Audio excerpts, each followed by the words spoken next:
ఎటువంటి కష్టాలు పడుతున్నారు, ఎటువంటి నష్టాలు పడుతున్నారు అనే విధంగా మిర్చి యార్డుకి వెళ్లి ఇవాళ మిర్చి రైతుల్ని సందర్శించి మిర్చి రైతుల యొక్క కష్ట నష్టాలని తెలుసుకునే ప్రయత్నం ఆయన చేస్తే ఇవాళ ఇప్పటి వరకు ఆ మిర్చి రైతుల యొక్క ఆదరణ గాని, మిర్చి రైతులు మద్దతు ధర గాని ఇవాళ ఇవ్వలేని పరిస్థితుల్లో ఈ కూటమి ప్రభుత్వం ఉందని తెలియజేస్తూ, అలాగే రాయలసీమ ప్రాంతంలో కడప చుట్టుపక్కల ప్రాంతంలో వైఎస్ జగన్మోహన్ రెడ్డి గారు అక్కడ అకాల వర్షాల వల్ల అరటి తోటలు నష్టపోయి అరటి రైతులు దయనీయమైనటువంటి పరిస్థితుల్లో ఉంటే ఆ రైతులకు ధైర్యం చెప్పే విధంగా ఈ వైఎస్ఆర్ కాంగ్రెస్ పార్టీ అధ్యక్షుడు వైఎస్ జగన్మోహన్ రెడ్డి గారు రైతులకు ధైర్యం చెప్పి మద్దతు ధర వచ్చేంత వరకు కూడా మేము మీ తరపున పోరాటం చేస్తాం వైఎస్ఆర్ కాంగ్రెస్ పార్టీ తరపున అని చెప్పడం జరిగింది. ఇవాళ రైతుల్ని గాలి కొదిలేసి ఇవాళ రైతుల యొక్క కష్ట నష్టాలను పట్టించుకోకుండా ఈ ప్రభుత్వం చేస్తున్నటువంటి విధి విధానాలకి రైతులందరూ కూడా చాలా శోభిస్తున్నారని చెప్పి తెలియజేసుకుంటూ, అలాగే ఇవాళ ఏదైతే ఇవాళ పంట చేతికొచ్చే సమయం, ఇవాళ ఏదైతే వరి పంట చేతికొచ్చే సమయంలో ఇవాళ దళారీ వ్యవస్థ కింద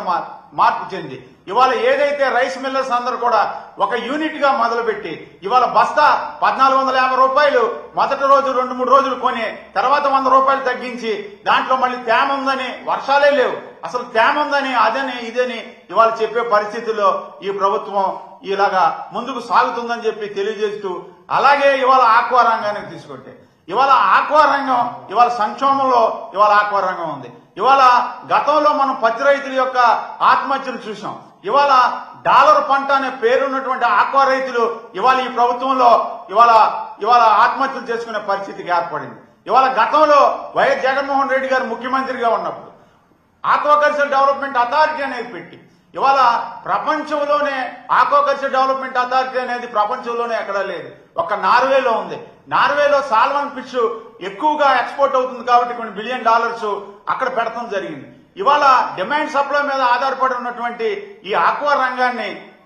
జాగ్రత్తగా ముందుకు తీసుకెళ్లాలి అని ముందు చూపుతో అప్పటి ముఖ్యమంత్రి వైఎస్ జగన్మోహన్ రెడ్డి గారు ఆక్వాకల్చర్ డెవలప్మెంట్ అథారిటీ అనేది పెట్టి ఫీడ్ యాక్ట్ గాని, సీడ్ యాక్ట్ గాని, ఇవాళ హ్యాచరీ యాక్ట్ గాని ఇవన్నీ కూడా ఒక గడువు కిందకు తీసుకొచ్చి ఇవాళ ఆక్వా రంగాన్ని ముందుకు తీసుకెళ్లే విధంగా కోవిడ్ టైంలో ఇవాళ దళారీ వ్యవస్థ కింద ఈ యొక్క ప్రాసిక్యూట్ ప్లాంట్లందరూ కూడా దళారీ వ్యవస్థ కింద తయారై కేజీ 100 కౌంటు 80 రూపాయలు 90 రూపాయలకు అమ్మే సమయంలో దిక్కుచోని పరిస్థితుల్లో ఆక్వా రంగం ఉన్నప్పుడు వైఎస్ జగన్మోహన్ రెడ్డి గారు పెద్ద మనసుతో ఇవాళ ఆ రోజు ఇవాళ ప్రభుత్వ రేటును ఫిక్స్ చేసి 100 కౌంట్ కేజీ 180 రూపాయల రేటు ఫిక్స్ చేసి ఆ 180 రూపాయలు తగ్గకుండా